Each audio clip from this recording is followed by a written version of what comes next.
Así que vamos a hacer una presentación cortita, ¿sí? Es la segunda mesa.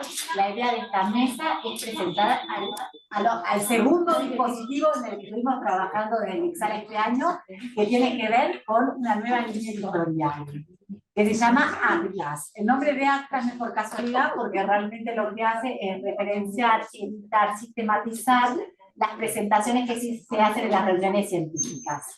Que tanto estuvieron reunión científica en la que estuvieron trabajando fuertemente, y ahí quiero citar a Liz, que está ahí trabajando, ahí Liz, que es una de las doctorandas del proyecto, la postdoc. Es la grande. La grande en el sentido intelectual del término. Bueno, en este caso lo que vamos entonces a presentar es el acta número uno, que referencia a la reunión científica número 3, Vaya para Loja. ¿Por qué decidimos hacer esta primero? Porque queríamos presentarla justamente en esta semana, la semana de las migraciones. Y nos quedará para fin de año, si Dios quiere, presentar el acta de la primera reunión, que fue sobre integración productiva y COVID, que es otro de los temas del ICSAL. Pero eso no creo que haya mucho interés, pero les cuento. Y ahí vamos a seguir para adelante con las jornadas y con todo. O sea, es una nueva propuesta del ICSAL. Bueno, esa reunión, les cuento un poquito porque merece, digamos, decir quién financió esa reunión. Una reunión que estuvo financiada por el Ministerio de Ciencia y Tecnología. Se presentaron 21 trabajos. La verdad que la convocatoria fue ardua. Ahí está Luis, Marina para contar. Fue ardua en el sentido de que hubo mucho trabajo sobre redes, ¿no? Para que la convocatoria finalmente resultó exitosa. 21 trabajos de distintos lugares de la región. La idea era tratar de tener un estado de la cuestión de por dónde pasaban los principales trabajos de investigación sobre la migración venezolana. Hubo trabajos obviamente muy abundantes de la Argentina, hubo trabajos de México, Paraguay, Perú, Uruguay, Ecuador, Colombia, Chile y Brasil, y también europeos de países como Alemania, Bulgaria, y Portugal y Reino Unido. Seguramente algunas de las personas que nos están acompañando por el Zoom también han sido parte de este proceso de discusión. Trabajamos, la reunión científica constaba de 2 partes. La mañana trabajamos como talleres, y a la tarde hubo mesas redondas sobre temas específicos que retroalimentaban las distintas líneas o ejes de las presentaciones en talleres. Lo que vamos a escuchar ahora es a las 4 colegas, que les pedimos que por favor les sigan atentamente todo el acta, lo que es difícil. Ellas se auto-organizaron y se dividieron el trabajo, digamos, en base a las líneas temáticas. Vamos a empezar entonces por la de pues, después vamos a pasar por la de el trabajo, después vamos a la de género, y por último Julieta va a hablar sobre las políticas migratorias en general. ¿Sí? Bueno, hasta acá quedo yo. La parte, en este caso, en esta mesa, la justicia del postre está a cargo de Emilce Paz. Emilce viene del mundo de la editorial, le voy a tener que leer. Emilce es una gran adquisición del ICSAL de este año, porque justamente se incorporó en diciembre, y fue ella la que generó la idea de hacer esta publicación, y no solamente la idea, sino también la edición del trabajo. Ella, como les contaba, es editora de la UBA, cursó estudios de maestría en Sociología de la Cultura y Análisis Cultural en la USAM. En la actualidad cursa la carrera de Sociología en la misma institución. Trabaja desde hace más de 20 años como editora, gestora de derechos subsidiarios de traducción para diferentes editoriales nacionales e internacionales. Y desde el año 2015 es docente de la cátedra del sector editorial en la licenciatura de Gestión Cultural de la UNED. Y en el año 2022 comenzó la carrera profesional en el CONICET como profesional de apoyo a la investigación, en el caso del ICSAL, que no se vaya nunca, con especialidad en comunicación y divulgación científica. Bueno, qué presentación, creo que nunca me la han hecho. Bueno, mi intervención por ahí acá en esta mesa es, para ser más corta, es contar un poco cómo fue ese proceso de crear una colección.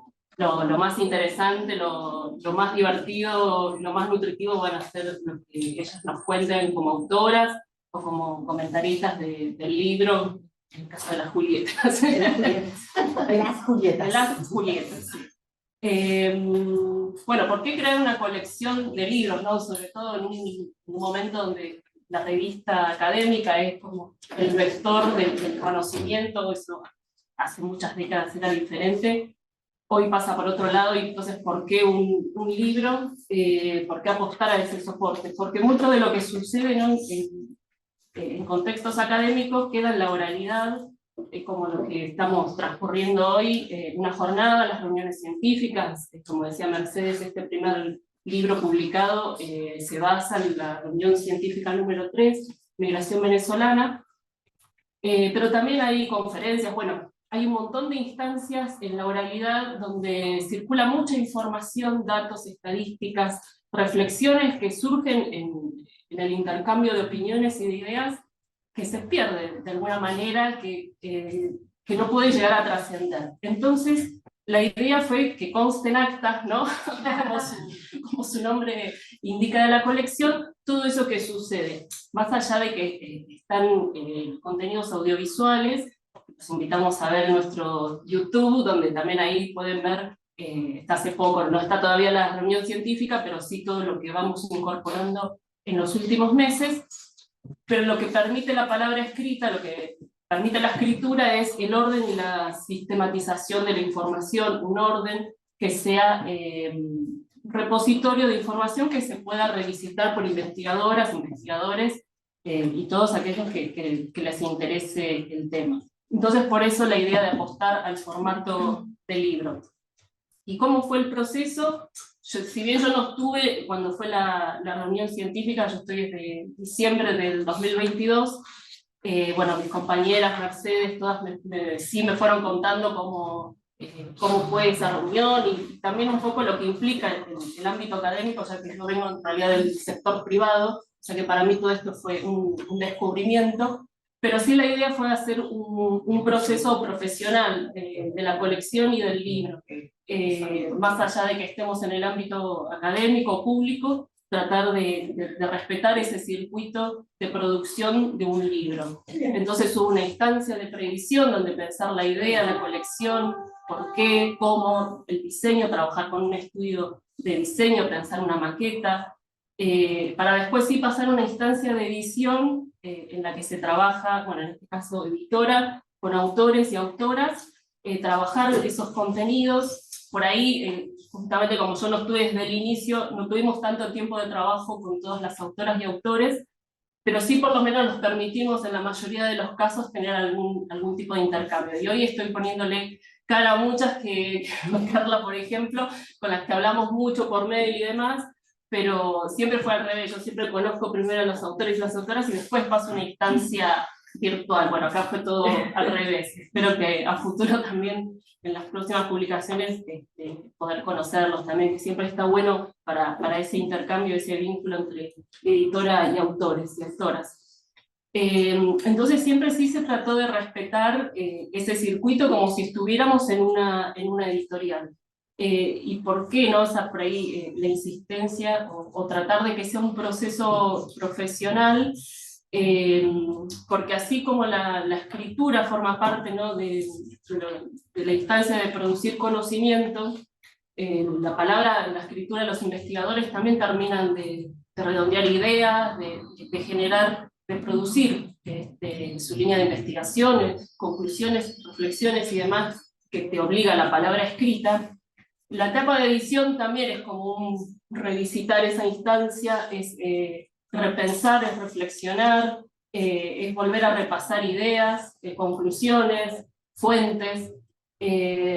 Justamente como instituto académico es dar ese soporte a, en este caso, autoras, autores, muchos son investigadores o investigadoras, y tratar de sacar la mejor versión de la investigación y del conocimiento de todos aquellos que forman parte de este libro y, bueno, y de futuros libros de la colección.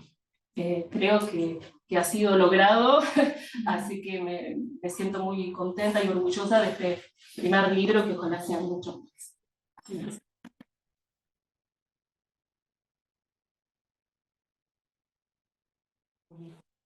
Muchas gracias, Emilce Paz. No, y todos los que han trabajado con vos me han dicho, esto te lo voy a decir, qué lindo trabajar con vos porque has sido una persona muy contenedora y muy dulce en el trato, así que me pareció que era bueno decirlo. Bueno, si les parece bien, porque yo sé que ustedes se organizaron, les cuento un poco a todos la bio para no interrumpirlas, ¿les parece bien? Acá en esta mesa tenemos reunidas cuatro investigadoras que se dividen el trabajo. O sea, bueno, inicialmente pensábamos, algunas van a ser autoras, en este caso sería el caso de Carla y el caso de Gabriela Sala, colega del CEIL, y después pedirle a dos personas también colegas, como el caso de Julieta Caso y Julieta Nicolau, que hicieran la parte de la comentario. Pero ellos hicieron otra cosa. Así que para no romper esa dinámica, les cuento un poquito resto de dientes, pero muy productivas, muy autónomas, muy autogestionadas. Les cuento, primero de todo, quiero agradecerles que estén acá, la verdad, el trabajo que hicieron, y les cuento rápidamente la vida. Vamos a empezar por Carla Pacheco Ávila, porque todos los venezolanos tienen doble apellido. Licenciada en Psicología y magíster en Psiconeuroendocrinoinmunología. Experta en atención psicosocial y salud mental a personas migrantes y refugiadas en vulnerabilidad. Actualmente es la presidenta de Psicoven, anteriormente mencionada la institución, que es la organización de psicólogas y psicólogos venezolanos en Argentina. A mi lado, mi colega, y a quien he leído todo casi, es Gabriela Adriana Salas, del CEIL CONICET. Ella es licenciada en Sociología, magíster y especialista en Demografía Social y doctora en Demografía por el Centro de Planeamiento y Desenvolvimiento Regional CDPLAN. Es investigadora del CONICET, con sede en el Programa de Investigaciones sobre Trabajo y Empleo Urbano, PITEU, Centro de Estudios e Investigaciones Laborales, CEIL, y se especializa en mercado laboral, migraciones y estudio de la población. Al lado de Gabriela está Julieta Caso Besada, licenciada en Sociología, bueno, vamos ganando, licenciada en Sociología y Psicología Social de la Universidad Central de Venezuela, es fundadora y directora de Guáramo, Ecosistema Migrante, directora de proyectos de observación de la diáspora venezolana y coordinadora del Instituto de Estudios de Migraciones, asesora de manera independiente en investigación, formación pedagógica en el área de relaciones humanas y migración. Y por último, mi colega y amiga con quien escribimos juntas, Julieta Nicolau, de la Universidad Nacional del Centro de la Provincia de Buenos Aires, es licenciada en Relaciones Internacionales por la Universidad Nacional del Centro de la Provincia de Buenos Aires y doctora en Ciencia Política por la Universidad Nacional de San Martín. Es investigadora adjunta de la Comisión de Investigaciones Científicas de la Provincia de Buenos Aires, SIC, e investigadora de planta permanente y miembro del Consejo Directivo del Centro de Estudios Interdisciplinarios en Problemáticas Internacionales y Locales, CEIPIL, de la Universidad Nacional del Centro de la Provincia de Buenos Aires. Estudia la implementación de las políticas migratorias en contextos subnacionales. Bueno, ahí las dejo con las protagonistas. Bien, yo hablo así, ¿ya me escuchas con eso? Sí. Sí. Es que la cámara se ve. Saludos a mi mamá. Bueno, primero, gracias por la invitación, gracias Emilce, fue un placer, como bien me dijo Mercedes, todo eso es cierto, trabajar en conjunto para hacer esta acta. Voy a empezar un poco por los artículos que estuve leyendo, ¿no? Como dijo Mercedes, me voy a enfocar en lo que es el acceso, los trabajos que estuvieron hablando sobre el acceso a la salud de las personas migrantes y refugiadas en la región del sur, en la parte sur de la región. Y sobre todo, bueno, y quería mencionar estos 4 trabajos, ¿no? Tenemos desde Perú el trabajo de salud mental y migración de Maris Gordemet, después desde Brasil el trabajo de migración y maternidad por José Manuel Peixoto, perdón. Y desde Argentina tenemos el trabajo del acceso a la salud de la población migrante venezolana en América del Sur por Jessy Montoya, que está acá. Jessy. Y bueno, y después tenemos el trabajo del programa Bienestar Migrante, Salud Mental para Personas Migrantes y Refugiadas, realizada por mi compañera Marieta Gorno, que está acá, y mi caso. Así que un poco leyendo estos trabajos, lo que más me pareció fundamental ahora resaltar fueron todas esas brechas, ¿no? Esas barreras de acceso para que las personas migrantes y refugiadas accedan hoy a lo que son los sistemas de salud en la parte sur de la región, ¿no? Y me gustó mucho, por ejemplo, cómo Jessie Montoya dividió estas barreras, ¿no? Unas barreras que tienen que ver más con la institución de salud, con lo legal, para el acceso, la necesidad de tener la documentación requerida, sobre los propios recursos de estas instituciones para brindar atención, pero después otra barrera que está más relacionada a lo cultural, a la manera en que las personas, bueno, hablábamos un poco también de esto en la mañana, ¿no? Cómo desde las leyes y desde las instituciones pensamos estos aspectos, pero luego cómo se convierte esto en realidad, cómo se lleva esto a la práctica. Y estos trabajos que me pareció muy lindo que se pudo ver en los diferentes países, ¿no? En Brasil, en Perú, acá en Argentina, es como es esta barrera, ¿no? La barrera factor cultural que genera una gran incidencia para que las personas o inmigrantes y refugiadas venezolanas no puedan acceder al sistema de salud, ¿no? La falta de información brindada por el Estado, por el mismo personal administrativo de las instituciones, porque muchas veces lo que se ve en la región tenemos acceso en las leyes para poder acceder justamente a estos servicios. Pero luego las personas no están teniendo la información de cómo acceder. Y muy interesante, en los trabajos se puede ver también, es en la sensación de confianza también que estas personas tienen para acceder a estos servicios, ¿no? En la misma manera en que los profesionales, ¿no? En las percepciones de que los profesionales de salud y el personal administrativo tienen para acompañar estos tratamientos, ¿no? Estos servicios, y que son estas barreras culturales y que se pueden ver en los trabajos como las personas migrantes y refugiadas venezolanas lo que expresan esta sensación de discriminación, ¿no? La sensación de una falta de acompañamiento, de una falta de escucha, ¿no? ¿Y cuál es el resultado que se pueden ver en estos trabajos? Que las personas migrantes y refugiadas no están accediendo al sistema de salud, no están accediendo a los programas que existen para que ellos puedan la atención en salud necesaria, ¿no? Entonces es muy importante empezar a pensar cómo podemos empezar a generar políticas para bajar esta brecha cultural, más allá de que puedan existir muchas leyes que limitan el acceso, ¿no? Y hay algo que me pareció muy lindo, que fue en uno de estos trabajos, hablaron en cuáles han sido las estrategias que las personas migrantes y refugiadas han realizado para poder acceder, ¿no? Y tiene que ver mucho con los recursos propios, ¿no? Con las redes, ¿no? Que pueden hacer en el país de acogida, o las redes que ya hayan tenido desde su país de origen, y también los recursos propios para poder comunicarse asertivamente, generar vínculos con el staff administrativo, generar vínculos con el profesional de la salud, y eso es lo que ha hecho que puedan quizás brincar esta brecha cultural para poder acceder. Pero fíjense que queda en un espacio muy individual, ¿no? Y sale de las políticas que tenemos que empezar a implementar, que tenemos que conocer para poder acercar a las personas, ¿no? Ok. Haciendo después un poco de enfoque, porque área salud mental, y me gustaría como hacer foco, ¿no? Lo que se puede ver también es la gran brecha que hay entre la demanda, sobre todo después de la pandemia, una gran estabilidad, ¿no? de la necesidad, y se puede ver en la región que hay una gran brecha entre las necesidades de las personas y los profesionales que existen y que pueden dar esta asistencia con perspectiva migrantes, que es muy importante porque justamente es una de estas brechas culturales la que hacen que no accedan a este servicio, ¿no?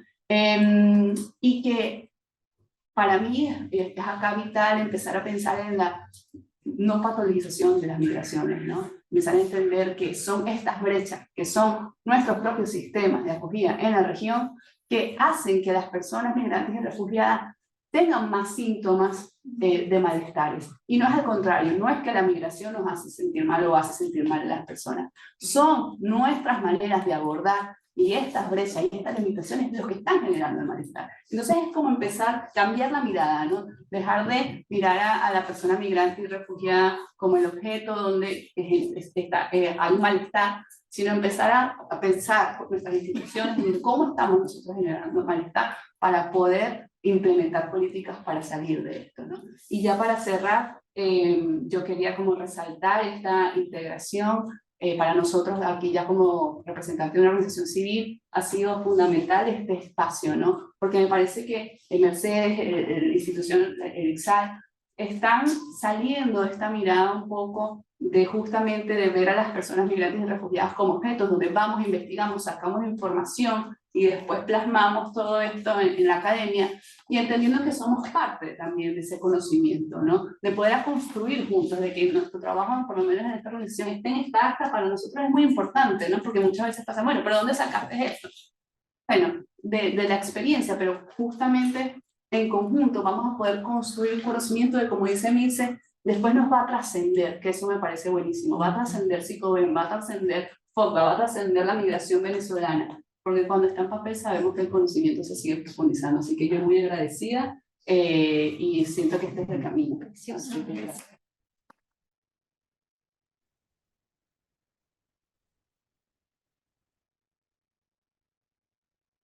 Con la puntualidad, es impresionante. Un minuto, pero un segundo. Bueno, le paso entonces la palabra a Gaby. Bueno, muchas gracias. Bueno, el acto de insubordinación tuvo que ver. Yo soy coautora del artículo, que la autora principal es Constanza, entonces sentía que para mí era importante poder dar por ahí una mirada más global y no solo del artículo en el que tengo un rol secundario. Bueno, a ver, el libro agrupa un conjunto de artículos sobre mercados de trabajo de Brasil, México, Argentina, en los que se va a insertar la población venezolana. Me interesaba por ahí en esta ocasión tratar de ver qué es lo que pasa en Brasil, México, y si puedo abordar después un poco de Argentina. En el caso de Brasil me parece que es una ponencia súper interesante porque ellos retoman una fuente que es muy interesante en Brasil, que es la RIS, que trabaja con los trabajadores registrados, algo semejante a lo que en Argentina sería el CIPA. Entonces, a partir de esa fuente se puede recorrer la inserción laboral que van a tener las personas venezolanas, las entradas y salidas a la formalidad en periodos de tiempo, mirar qué nivel de ingresos tienen, y los autores de esta ponencia además complementan esta información cuantitativa con una serie de entrevistas en profundidad que hacen a informantes claves de instituciones que trabajan con personas venezolanas en relación a las posibilidades que tienen de insertarse en el mercado de trabajo brasileño. Van a mirar estados, cómo se da esa inserción por estados, teniendo en cuenta que las personas venezolanas entran principalmente por la frontera norte de Roraima. Brasil desplegó una política que se llamó el Plan Acogida, con distintos componentes, y uno de los componentes del Plan Acogida era la interiorización de esta población que entraba por la frontera norte hacia los estados de sur-sudeste, que son los más desarrollados de Brasil. Entonces esto lo lleva también a tener que entrevistar a personas venezolanas residentes en San Pablo, en Paraná, que es un estado del sur, en un estado central, que es el distrito, es Brasil, en Brasilia, el DF, Brasilia, y una de las cuestiones que marcan a partir de la RIS es que, es una inserción laboral que se da en condiciones de subempleo, subutilizando capacidades. Una de las cosas que detectan es que hay una gran rotación laboral, hay entradas y salidas, y que eso es muy alto porque la mayoría de los de las personas que entran a la formalidad, la mitad termina saliendo en un contexto en el que van a ver también una caída pronunciada de los salarios reales a partir de la crisis. También hay una referencia a la inserción informal, producto de la dificultad que tienen sobre todo para insertarse en el área de la frontera con Venezuela, y hay una referencia al auxilio emergencial que dio el gobierno brasileño durante la pandemia del COVID, que era equivalente a la mitad del salario mínimo brasileño. Bueno, otra de las cosas que menciona el artículo es sobre las dificultades que van a enfrentar a la hora de convalidar diplomas, algo que también sucede en Argentina y que va a aparecer también en el caso mexicano, que lleva a que hay un testimonio de una ingeniera venezolana que termina trabajando como profesora de español, algo bastante frecuente para quienes, los hispanohablantes que se radican en Brasil, que dar clases de español termina siendo mucho más rentable que incluso tratar de insertarse en la propia ocupación. Algo que me llamó la atención del artículo es que mencionan que hay como una debilidad muy grande de las redes de venezolanos en Brasil. Tenemos en cuenta que es un país muy grande, que dentro, si bien es un destino, es el quinto destino Brasil, pero ellos dicen, acá las redes entre venezolanos no las ven, y eso a mí me parece, bueno, una cuestión que habría que retomar con más cuidado. Bueno, es muy interesante la ponencia. Bueno, después también hay referencias a los informantes claves. En el caso de México, la autora trabaja sobre la intersección de dos condiciones que habitualmente uno las asocia, las ve por separado, que es la condición de refugiado y la condición de migrante calificado. Ella se pregunta, bueno, ¿cómo vamos a ver en el caso mexicano de los venezolanos que están viviendo en México, que en realidad estas condiciones aparecen juntas? Porque quienes más están solicitando refugio, los venezolanos que solicitan refugio en México, son personas calificadas, con estudios superiores, y a partir de eso, bueno, vamos a ver qué es lo que pasa con este otorgamiento de refugio. Una de las cosas que plantea es la importancia que tiene esta figura del refugio, porque de los cinco nacionalidades que más refugio solicitan en México, Venezuela es la segunda, y que además es el porcentaje de resoluciones de otorgamiento de la condición de refugiado es muy alta. Ella dice entre el 97 y el 100% de los pedidos de refugio se otorgan.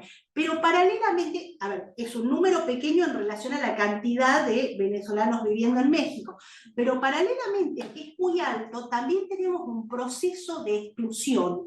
Por un lado se está incluyendo a estos solicitantes calificados, pero se está excluyendo por otra vía, que es la vía del rechazo y la devolución en aeropuerto, que a lo largo del tiempo va aumentando. Y por otra parte, también lo que sucede es que el cambio en la forma de ingreso a México, que pasa a ser de formato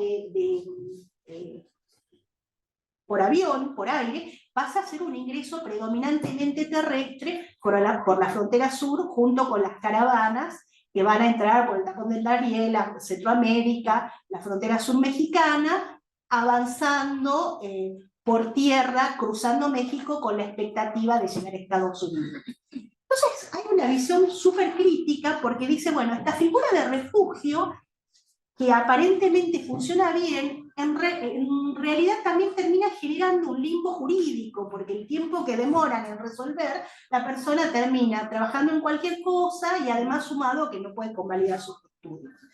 Bueno, el tercer trabajo que me interesa, son todos divinos, ¿no? Pero el tercer, el que más cuando ya vi el papel, no, dije, acá me tengo que apurar. Bueno, me gustó muchísimo el trabajo de Marioli sobre el papel de las organizaciones de migrantes, sobre todo las organizaciones profesionales que tienen en la difusión de las oportunidades laborales en el acompañamiento, en esta interlocución y esta agencia en relación a las autoridades gubernamentales a la hora de bueno, poder agilizar tanto los procesos de obtención de documentos como los procesos de convalidación de diploma y toda esa negociación con el Estado, y me parece interesante que ella aborde esto como algo central a la hora de pensar la inserción laboral de personas de profesionales. El trabajo de Marioli tiene una parte larguísima y divina sobre ustedes, sobre el trabajo de Psicoben, que me parece súper interesante, que es este trabajo que hace Psicoben de acompañamiento de las personas que, a ver, en esta situación de crisis personal, de punto de inflexión que está la migración, de poder repensarse en un nuevo contexto, redescubrir cuáles de las capacidades que tienen pueden ser atractivas para el mercado laboral argentino, cómo acompañar la adecuación de currículums, es decir, y además toda la discusión sobre el programa de bienestar migrante, que bueno, me parece que merece un capítulo pleno porque tiene, bueno, muchísimas facetas relacionadas con esta inserción en la Argentina. Que por otra parte, en algún momento estuvimos con Constanza así conversando sobre, bueno, a ver, mirando qué pasaba con la inserción de psicólogos acá en Argentina y con lo que vemos en Chile. En Chile no hay un programa de bienestar migrante con tantas facetas, con tantas caras como lo que tienen ustedes, sino que, bueno, la sensación que nos quedó es que los psicólogos venezolanos en Chile primero son muchos menos, pero en un contexto de enormes dificultades para insertarse a trabajar, han optado por una vía que tiene que ver con promover la asistencia terapéutica más que por generar estos mecanismos de bienestar para la misma población migrante, que me parece por ahí esta mirada comparativa en dos contextos que, a ver, da mucho más valor a todo esto que hacen ustedes en relación a promover la inserción laboral. Y que es precioso el capítulo de Marioli, y precioso todo este apartado. ¿Tengo tiempo para uno más? Claro que sí. Con tantos piropos.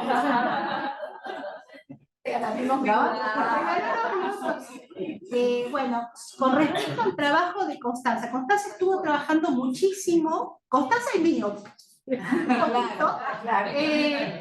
Constanza estuvo acompañando muchísimo una asociación de jubilados y pensionados venezolanos en Argentina que enfrentan la dificultad de no poder cobrar las jubilaciones y las pensiones. Entonces esto genera un problema de carencia de ingresos en el lugar donde van a vivir. Y de tener que encontrarse en una edad en la que en un mercado laboral que no es sencillo, porque el mercado del AMBA tiene enorme desempleo, enorme informalidad, y además que es enormemente exigente en relación a la edad, tiene el problema de desplazar a las personas más grandes, sobre todo cuando somos mujeres, de ver con qué podrían insertarse, con qué herramientas podrían tener estas personas adultas mayores venezolanas que están migrando sin ingresos, que muchas veces vienen por situaciones de reunificación familiar, pero que tienen que aportar algo porque los hogares se sostienen por necesitar, bueno, y acá aparecen como dos estrategias relacionadas al género. Por un lado, las mujeres mayores que van a trabajar, sobre todo en ocupaciones del cuidado, remunerado y no remunerado cuando cuidan a los nietos, a los propios nietos, y remunerado cuando están trabajando cuidando niños o personas mayores argentinos. Y en el caso de los varones, que se hace como más difícil, porque ahí aparece esta cuestión de tener que generar emprendimientos propios, pero además, bueno, hay partes que explora Constanza de esta, la limitación a la sociabilidad que impone el no tener plata para poder invitar un café a una señora, ¿no? Entonces, que para los varones aparece esta dificultad también. Y una serie de cuestiones que explora el artículo, como esta reinvención de los currículums, de tener que sacar información para no parecer tan grande, de tener que teñirse el pelo para, bueno, también parecer más joven en un mercado laboral que es sumamente exigente. Y bueno, yo me quedaría por aquí. Claro.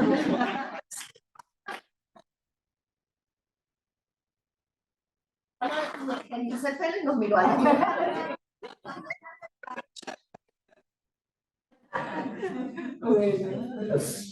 Entonces pasamos a Julieta.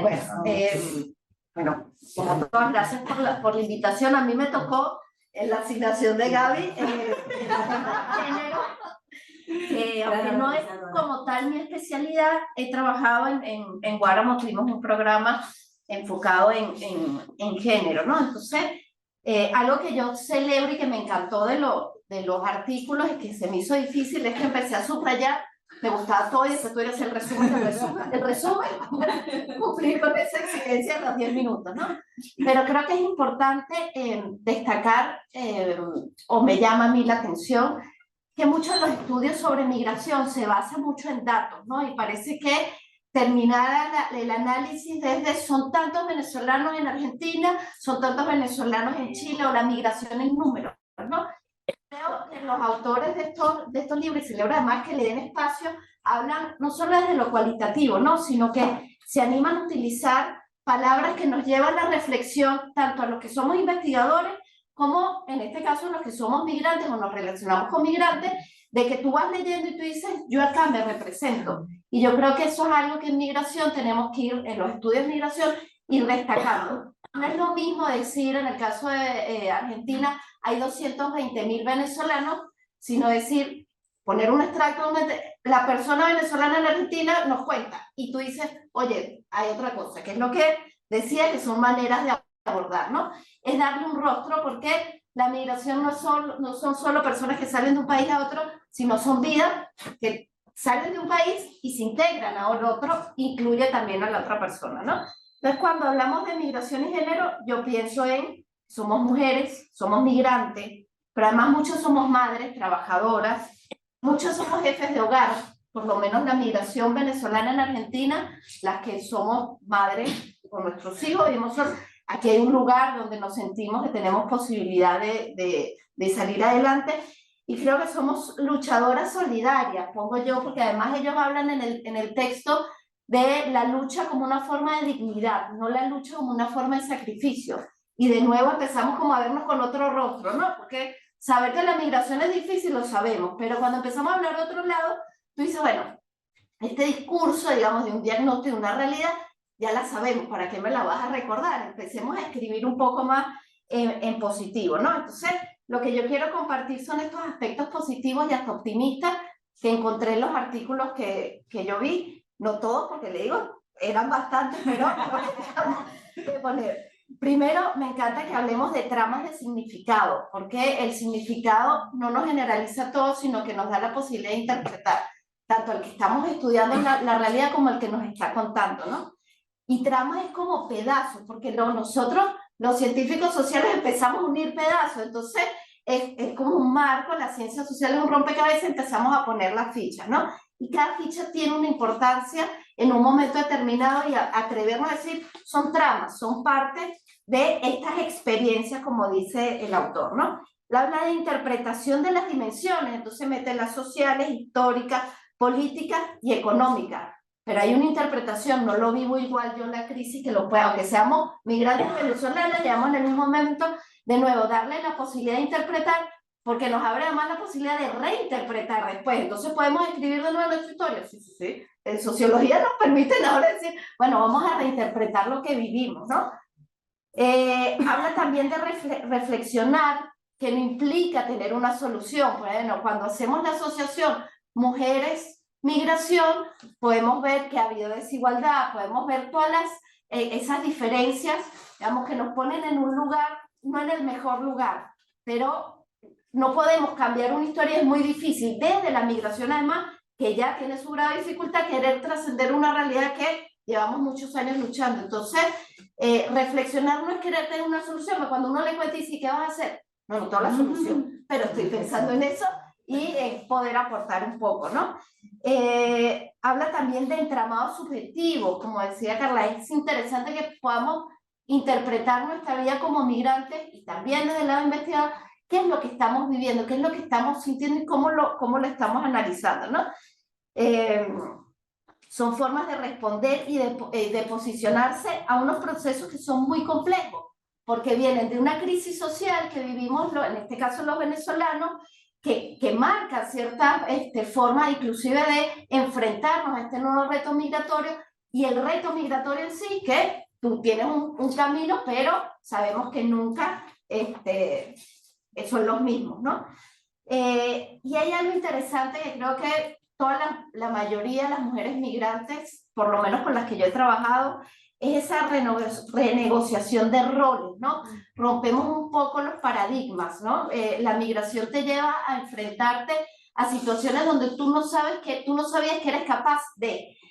Y tardas un tiempo, porque en el momento, digamos, de la lucha, cuando viene la ola y estás surfeando, no te das cuenta de que estás arriba en la cresta y tú miras nada más al horizonte. Cuando te fuiste a la orilla, tú dices, esa ola la surfí yo. Sí, señores, te lo hizo solita. Entonces, empieza a reinterpretarte y te das cuenta que los roles no son posiciones tan estructuradas y que tú puedes cambiar. Y además te implica que la otra autora habla, por ejemplo, el tema de frontera. ¿Cuánto nos marcaron a nosotros que la frontera es esto es de aquí y esto es de allá? Todos los que somos migrantes nos damos cuenta de que la frontera nos sirve para diferenciar. Puede ser un territorio, puede ser una nacionalidad, pero hoy los que estamos aquí, que sé que hay varios venezolanos, Venezuela no está allá nada más, Venezuela somos cada uno de los que estamos aquí, que los representamos. Entonces las fronteras pasan a ser, como lo plantea de alguna manera, reinterpretar, porque escribí tan feo que hay partes que parece que sí, porque la frontera, para mí, con lo que dice, lo que más dice ella, el valor de la frontera podría ser un nosotros, los otros, acá, allá, extranjeros locales, pero eso no es lo que nos define. Es resignificar, no como algo que nos separa, sino como algo que nos diferencia. Y esa diferencia es lo que nos permite construir comunidad, porque la comunidad no es de todos personas iguales. Entonces, cuando nosotros empecemos no a querer ser igual, hay una parte del texto que dice el miedo que tenían las mujeres venezolanas en Bogotá por un tema de xenofobia, cambiar su manera de hablar para que no la identifiquen como venezolana. Creo que son estrategias más transitorias, porque tiene que llegar un momento donde el local, en este caso la sociedad colombiana, entienda esa inserción de los venezolanos y nosotros podamos también entender cuál ha sido esa resistencia que tienen, porque volvemos a caer, que creo que los dos artículos lo marcan, en categorías de los malos y los buenos, los que nos aceptan y los que no nos aceptan. La migración implica un cambio importantísimo que además es continuo, no es que cambio de un color a otro, sino que voy cambiando tanto para la sociedad que nos está recibiendo como para nosotros que estamos aprendiendo a entrar a una sociedad. Así que para mí el tema además lo toca muy bien de lo individual y lo colectivo, como a veces parece tan unido y a veces lo podemos separar. Quizás mucho en psicología lo separamos por un tema de analizarlo, pero en realidad somos individuos en función de que nos relacionamos con otros. Y me queda algo, estoy viendo los 5 minutos ahí, pero ya lo voy a conseguir acá, que me pareció súper interesante, que ellos marcan que la migración te permite reconstruirte en función de aquello que tú tienes posibilidad de ser. Explico. Los venezolanos, por ejemplo, la familia venezolana está centrada en la mujer, pero no en la mujer madre, que es la jefa de hogar, la que carga a sus muchachitos y que sale y que hace todo. Entonces es la que manda. Hoy nosotros nos damos cuenta, muchas mujeres que veníamos de alguna manera ese patrón, que no tiene que ser tan exigente, que no tenemos que ser la jefa de hogar, que hay que relajar porque es como más horizontal. Y además te permite decir, bueno, del venezolano mantengo esto lo quiero empezar a dejar, esto lo quiero resaltar, y del argentino empiezo a tomar esto. Si nosotros nos reconciliamos con esa idea de construcción y nos quitamos esa frontera de éramos y somos, y no queremos traicionar lo que somos de venezolanos creo que se hace un camino que es mucho más, más amigable para transitar y para integrarnos, porque permite además los argentinos en la sociedad sean un poco más venezolanos también. Así que yo creo que estuvo muy chévere y felicito a la revista a todos de que estos temas tan individuales nos permitan hablar desde, no del fenómeno, sino del que está el protagonista del fenómeno para hacer esa mirada. Creo que revertir la lupa ahí es extremadamente enriquecedor, así que me encantó.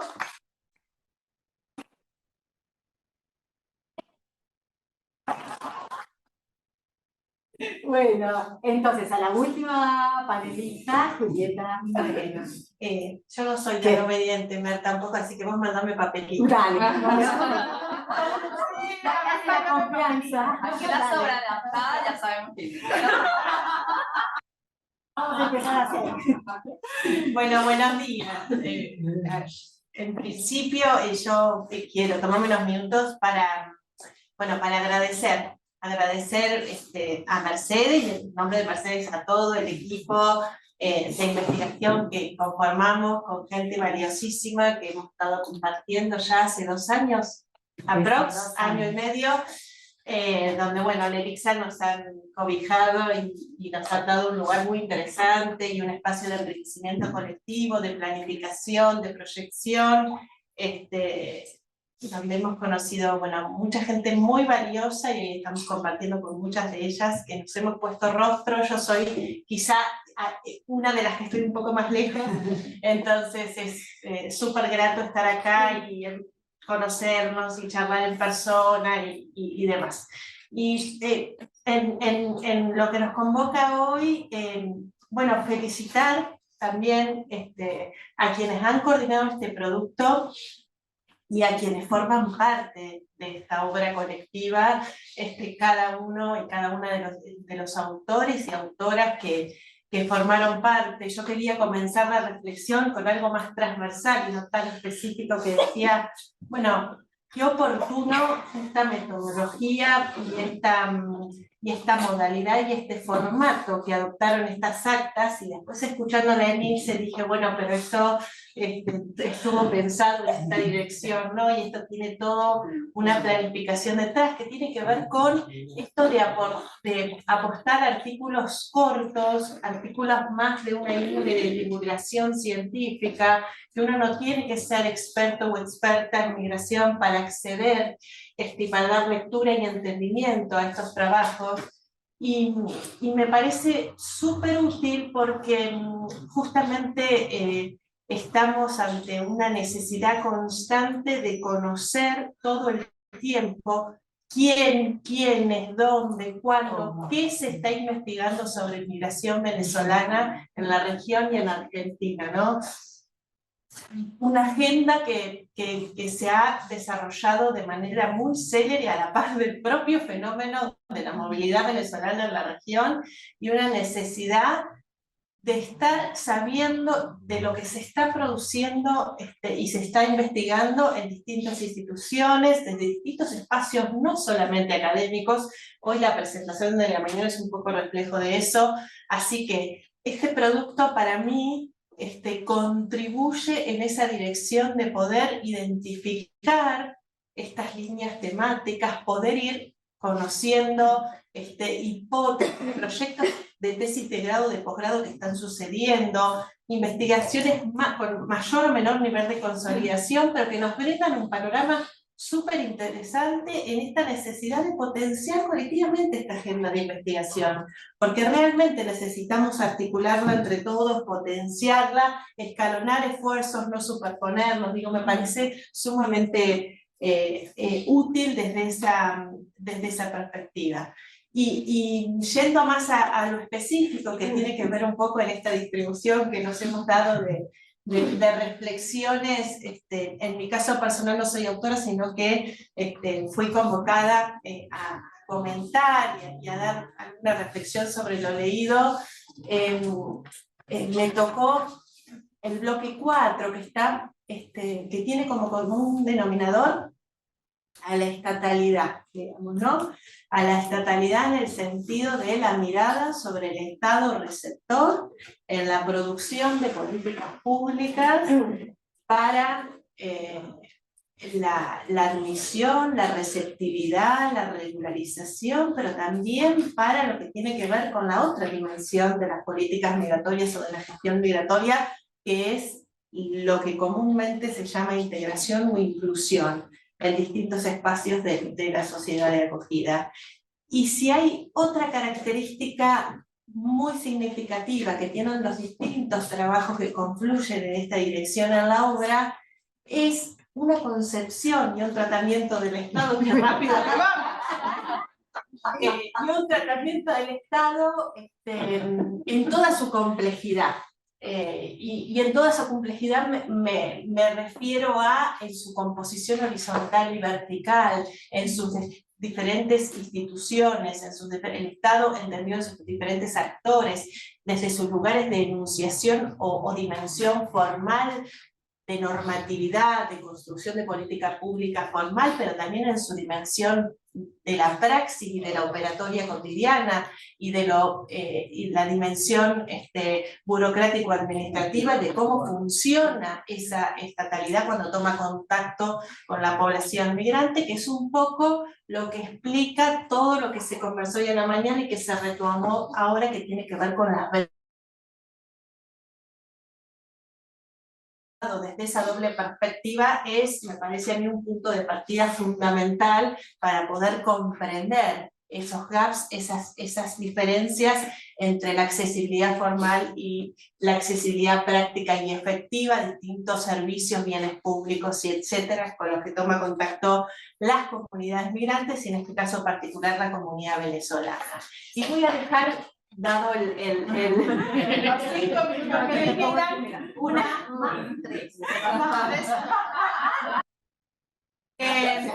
reflexión cortita sobre algunos trabajos que además son de colegas y de compañeras que están aquí presentes y que yo los quiero destacar y valorar.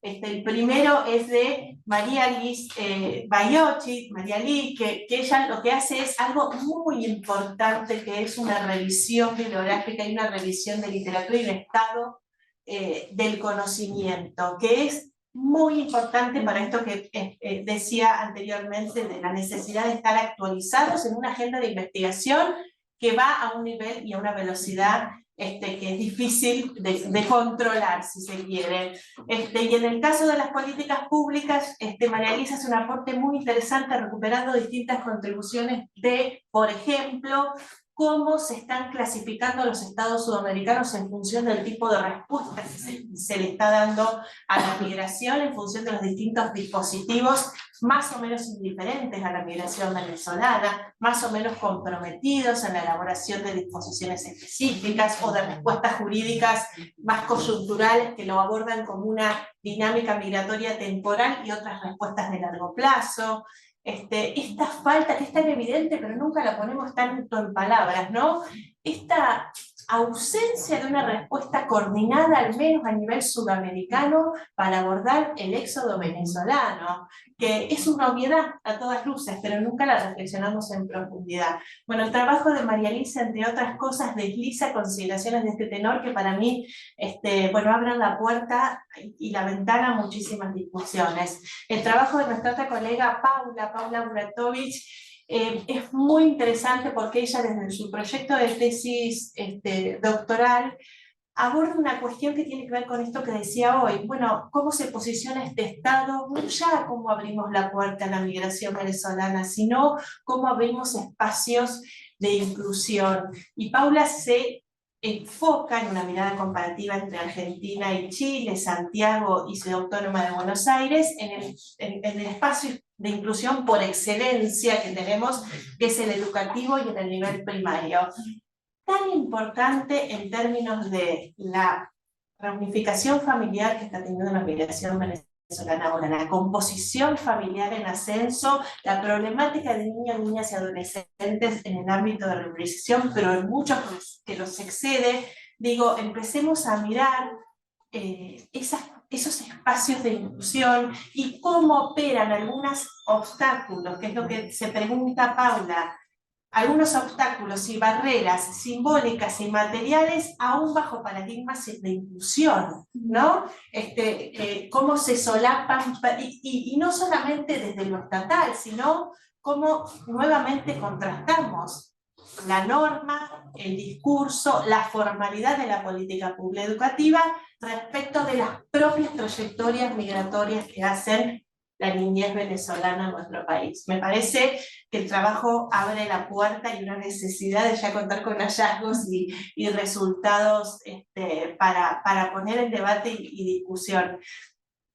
Y el último trabajo que quiero destacar, no son todos porque no quiero ser tan desobediente, es el de nuestra compañera María Dolores Linares, que Dolores trae en este tratamiento del Estado frente a la movilidad venezolana, una perspectiva que a mí, que me dedico al desarrollo de políticas migratorias de nivel subnacional o local, me parecen muy revelador. Lo que hace Dolores es concentrarse en la bajada del Estado, ¿no? Cómo el Estado, migratorias, en el caso de Dolores apunta más a las políticas de regularización, pero no exclusivamente, pero está concentrado ahí, cómo baja ese Estado y cómo se materializa esa interlocución entre el Estado y la comunidad migrante en una ciudad intermedia como es la del conglomerado Santa Rosa Toay, que pertenece a la provincia de La Pampa, un territorio dentro de nuestro país que no se caracteriza por tener una cuantiosa comunidad migrante, no es estadísticamente relevante. Entonces ahí se tejen otros entramados, otro tipo de canales, la estatalidad fluye de otra manera, muy diferente y muy distinta y muy lejana a lo que suele ser una gran urbe, más puntualmente la ciudad autónoma de Buenos Aires, la capital del país, ¿no? Es un panorama completamente diverso y justamente lo que ella comienza a encontrar a través de las entrevistas que hace a funcionarios de la Dirección Nacional de Migraciones, porque ella lo que hace es observar la estructura de la DNM, pero cómo opera en una delegación de una provincia del interior del país, en un espacio subnacional específico.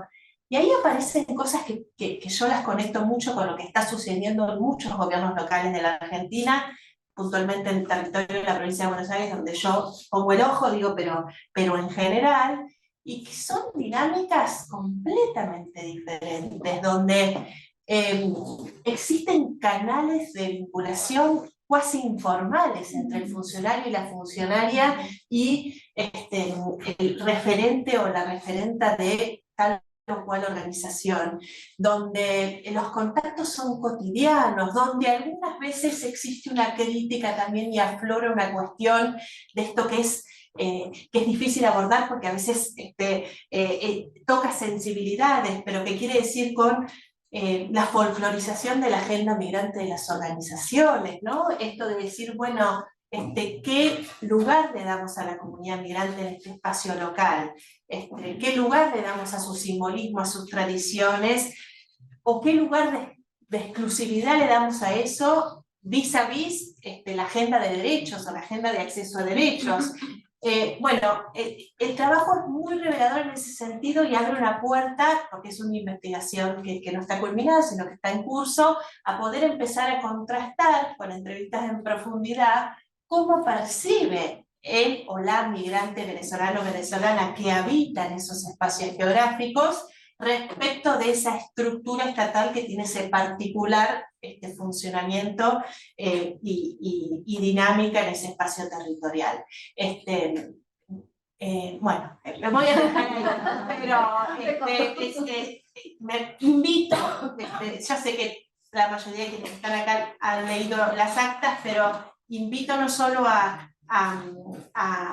leerlas, sino a darnos más estos espacios de intercambio y reflexión y darle profundidad a estas lecturas.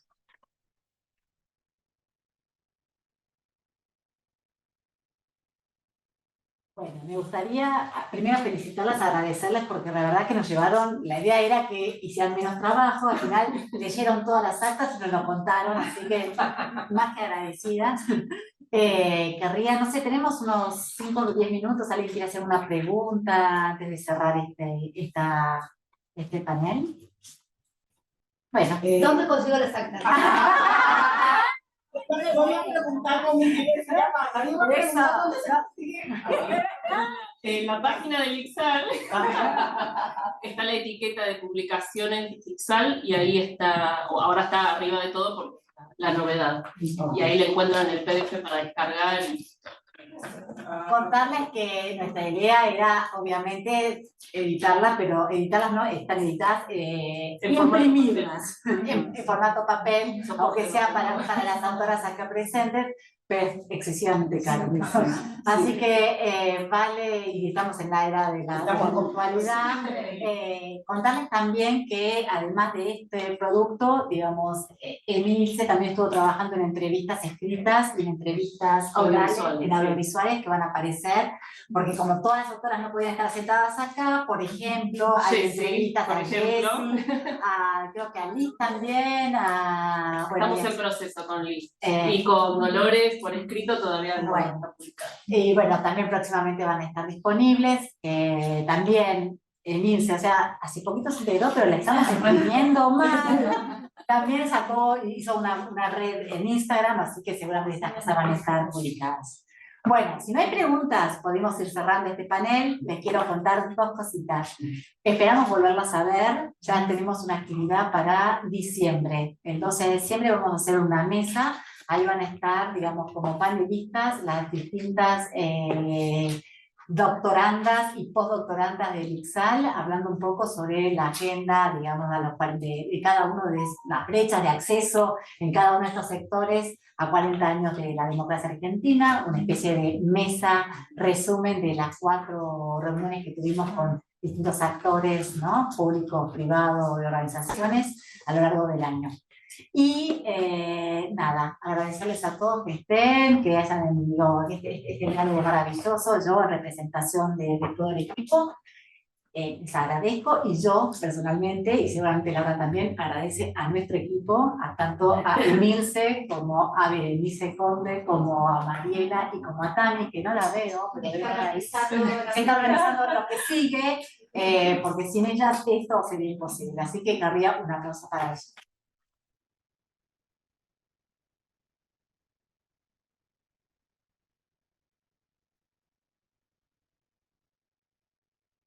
Y muchas gracias a todas las que nos siguen por Zoom.